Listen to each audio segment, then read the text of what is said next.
Much जाएगा, विनाश बहुत भयंकर हो जाएगा। उससे उसको बचाने के लिए संत महात्मा ही समय समय पर इस धरती पर मानव जाति को जगाने के लिए, इस विनाश से सारी मानव जाति को बचाने के लिए कोई कोई रास्ता निकालते रहे हैं। त्रेता में भगवान राम ने रास्ता निकाला, द्वापर में भगवान कृष्ण ने रास्ता निकाला। जो लोग उनकी बात को मान गए उनकी रक्षा हो गई, जो लोग उनकी बात के खिलाफ हुए, विरुद्ध हुए, उनका सफाया हो गया। इसलिए आज के समय में आज एक रावण नहीं, एक कंस नहीं, एक दुर्योधन नहीं, एक दुशासन नहीं, गली गली मोहल्ले मोहल्ले में इन सबका साम्राज्य छाया हुआ है। इसलिए ऐसे अवसर पर संत महात्माओं की जरूरत पड़ी। उन्होंने अपना वैचारिक क्रांति का बिगुल बजाया और वैचारिक संदेश दिया कि लोग अपने खान पान को सुधारें। खान पान को सुधार लोगे, जैसा खाए अन्न वैसा होए मन, जैसा पिए पानी वैसी होए वाणी। इसलिए अशुद्ध आहार सारे अपराधों की जननी है।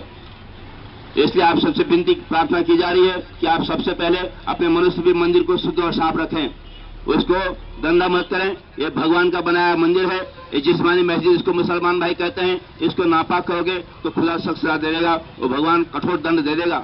इसमें कूड़ा कचरा, मांस मच्छी, अंडा शराब इसमें न डालें। अगर आपने समय के महापुरुष की बात को मान लिया तब तो आगे का समय हमारे लिए खुशहाली लेकर के आएगा।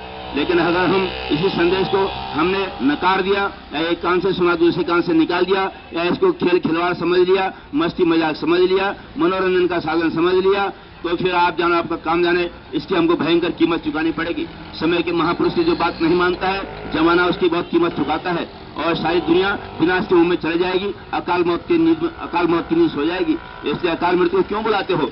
इसलिए उससे बचने के लिए संत महात्मा आपको छोटी सी राय बता रहे हैं, छोटी सी सलाह दे रहे हैं कि आप सब लोग खाली शाकाहारी हो जाओगे। शाकाहारी हो जाओगे तो तमाम जीव जंतुओं की हिंसा हत्या के पाप से बच जाओगे। शाकाहारी हो जाओगे, उन जानवरों के अंदर जो भी बीमारियां हैं वो आपके अंदर समावेश हो जाएंगी, उन बीमारियों से आप बच जाओगे। शाकाहारी हो जाओगे, आपका जीवन सार्थक हो जाएगा, आपका लोक परलोक सार्थक हो जाएगा। इसलिए संत महात्मा नष्ट को पकड़ते हैं, जड़ को पकड़ते हैं। इसलिए आप सबसे विनती प्रार्थना की जा रही है, वो संत महापुरुष का संदेश आप तक पहुंचाया जा रहा है। समय समय पर बाबा जगदेव जी महाराज के अनुयायी आज 4 साल से इस शाकाहारी संदेश जन जन तक पहुंचाने का प्रयास कर रहे हैं। ये आप कभी मत समझना कि खाली हमारे यहाँ ही सुनाया जा रहा है। जहाँ जहाँ भी हिंदुस्तान में, पूरे विश्व में बाबा जी के अनुयायी हैं, अपनी अपनी जगह पर सभी एक दूसरे को इस शाकाहारी संदेश पहुंचा रहे हैं। आगे का समय बहुत खराब है, पूरा देश के लिए नहीं, पूरी दुनिया के लिए बहुत ही घातक सिद्ध होने जा रहा है। क्योंकि जब धर्म की स्थापना होती है, अधर्म का नाश होता है, तो युग परिवर्तन होता है। और जब युग परिवर्तन होता है तो एक युग जाता है, दूसरा युग आता है। तो ये कलयुग का जाने का समय हो रहा है और सतयुग के आने का समय हो रहा है। परम संत बाबा जगदेव महाराज ने आज यानी कि 10-50 साल पहले ये घोषणा की थी कि कलयुग में कलयुग जाएगा, कलयुग में सतयुग आएगा। कलयुग खत्म नहीं होगा, कलयुग में कुछ समय के लिए अच्छा समय लगेगा।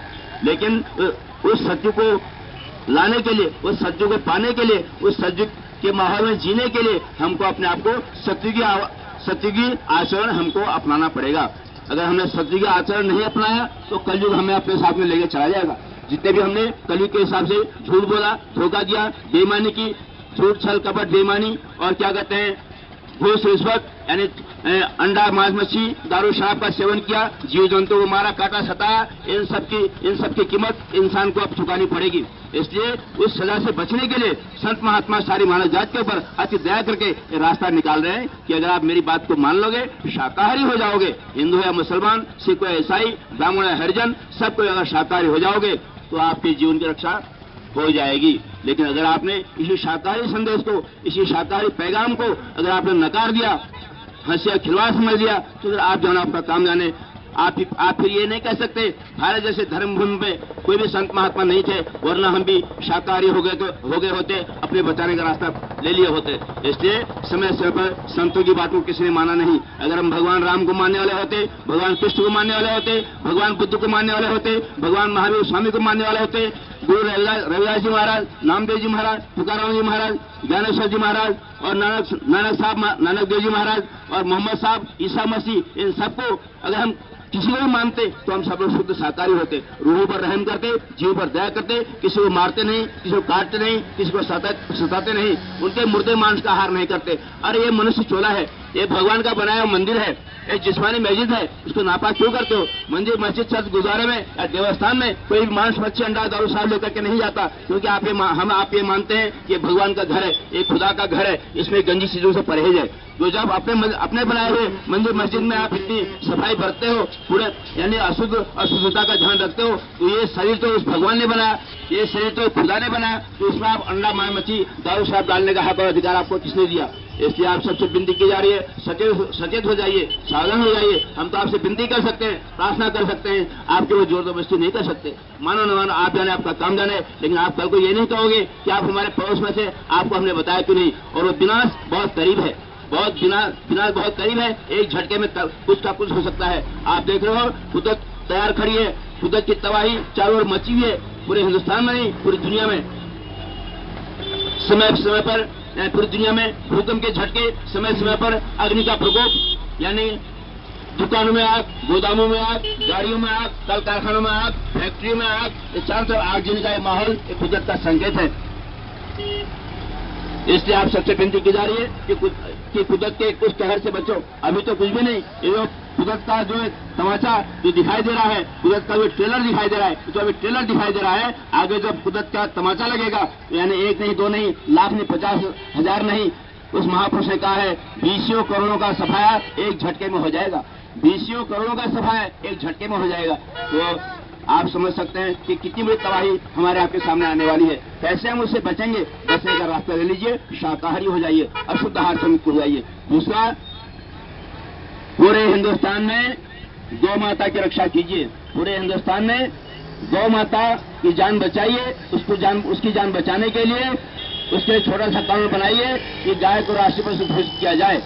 गाय को राष्ट्रीय पशु जब घोषित कर दोगे तो कोई भी गाय को नहीं मार सकता है, क्योंकि जब कानून बन जाता है तो उसका पालन करना पड़ता है। इसलिए जब तक गाय को पूरी गौ हत्या बंदी के लिए जब तक आप उसके लिए कोई कानून नहीं बनाओगे, तब तक पूरे देश में गौ हत्या बंद नहीं हो सकती। उस महापुरुष ने कहा है कि आगे चल करके पूरे देश में गौ हत्या बंद कर दी जाएगी। उस महापुरुष ने संकल्प लिया है कि कश्मीर से लेकर कन्याकुमारी तक, पूरब बंगाल की खाड़ी से लेकर के पश्चिम अरब सागर तक, कहीं भी आगे वो समय आ रहा है पूरे हिंदुस्तान में गाय का जो कटना, गाय की बात छोड़ दीजिए, किसी भी जीव जंतु की हिंसा हत्या नहीं होगी। कोई भी अंडा मांस मच्छी दारू शराब की दुकान नहीं दिखाई देगी। और उस महापुरुष ने संकल्प लिया है कि ऐसा वो समय आ रहा है कि रात को 12 बजे सुनसान रास्ते में किसी हमारी माँ बहन अगर अकेली जाएगी, किसी की भी निगाह पर खराब नहीं हो सकती है। ऐसा वो माहौल आने जा रहा है, लेकिन उस माहौल को लाने के लिए हमको आपको थोड़ा सा त्याग करना पड़ेगा। क्या त्याग करना पड़ेगा? ताकि आप अशुद्ध आहार से मुक्त हो जाइए, शुद्ध शाकाहारी हो जाइए।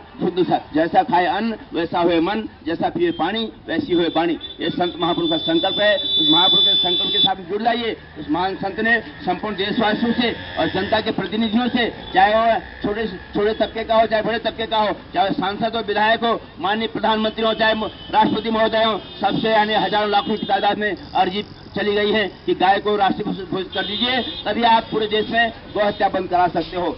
जब तक गाय को राष्ट्रीय पशु घोषित नहीं किया जाएगा, गौ हत्या पूरे देश में बंद नहीं हो सकती है। इसलिए आप सबसे विनती प्रार्थना की जा रही है कि आप उस महान युग पुरुष के संकल्प के साथ में अपने संकल्प को जोड़ दीजिए, अपनी भावना का योगदान दीजिए। आपको हमारे साथ कहीं आना नहीं, आपको हमारे साथ कहीं जाना नहीं, ना आपसे कोई रुपया पैसा मांगा जा रहा है, ना कोई चंदा चौकरी मांगा जा रहा है। आपको अपने घर अपनी जगह पर ही अपनी भावना का सहयोग ये देना चाहिए कि हाँ, वास्तव में भारत जैसे देश में गौ हत्या बंद होनी चाहिए और होनी भी चाहिए। गाय तो यानी संपूर्ण मानव जाति के लिए वरदान है। उसको हिंदू, मुसलमान, सिख, ईसाई सभी लोग पालते हैं, उसका दूध सभी पीते हैं। हमारी माता तो हम अपने बच्चे को दूध पिलाती है, लेकिन गौ माता सब सारी मानव जाति को दूध पिलाती है। गौ माता पूरी जिंदगी भर मानव जाति की सेवा करती है, अपनी संतान को भी मानव जाति की सेवा के लिए छोड़ देती है। क्योंकि जब बच्चा पैदा होता है तो खेत जोतता है, और खेत जोत करके किसान अन्न पैदा करता है। वो अन्न हमारा यानी कि शहर में अपना जीवन यापन करते हैं। इसलिए गौवंश की संपूर्ण रक्षा होनी चाहिए। इस संत महात्माओं ने शुरू से ही, आदिकाल से ही भगवान कृष्ण भी गाय को पालते थे। इसलिए आप सबसे विनती प्रार्थना की जा रही है, ये दो संकल्प, एक तो शुद्ध शाकाहारी होने का संकल्प लीजिए, दूसरा गौ माता को राष्ट्रीय पशु घोषित किया जाए, ये आप अपने मन में संकल्प कीजिए और अपने संकल्प को उस महापुरुष के संकल्प के साथ जोड़ दीजिए। जिस तरह से भगवान कृष्ण ने गोवर्धन उठाया था और ग्वालपाल में लकड़ी का टेक लगाया था, गोवर्धन तो भगवान कृष्ण ने उठाया, लेकिन ग्वाल बालों में टेक लगाया और ग्वाल बालों का भी नाम आज इतिहास में अमर है। और आज भगवान कृष्ण के नाम से रासलीलाएं रचाई जाती हैं ग्वाल बालों के साथ में। इसलिए जो महापुरुष संकल्प के साथ जुड़ जाते हैं, इतिहास में उनका नाम अमर हो जाता है। इसलिए आपसे विनती प्रार्थना की जा रही है मेरे भाई और बहनों, आप सब सचेत हो जाओ, आप सब सावधान हो जाओ। समय आगे बहुत खराब आने जा रहा है, इतना खराब आने वाला है कि आप यानी उस समय सोचोगे, उस समय आपको बाबा जय गुरुदेव जी महाराज की एक एक बात आपको सामने आएगी, तब आप कहोगे कि हाँ, कि हम समय पर हम चेत गए, समय पर हमने अपना सुधार कर लिया, तब हमको आज ये शुभ दिन देखना पड़ा। जो नहीं मानेंगे वो तो उनका तो विनाश निश्चित है। कलयुग ऐसा झाड़ू लगाने जा रहा है, कुदरत ऐसा झाड़ू लगाने जा रहा है कि जितने भी दुष्कर्मी हैं, पापी हैं, अधर्मी हैं, दुराचारी हैं, सबको साथ में लेकर के जाने वाला है। इससे उससे बचने के लिए आप शाकाहारी हो जाओ। जय गुरुदेव। बाबा जय गुरुदेव जी महाराज का कहना है, शाकाहारी रहना है। सभी संतों का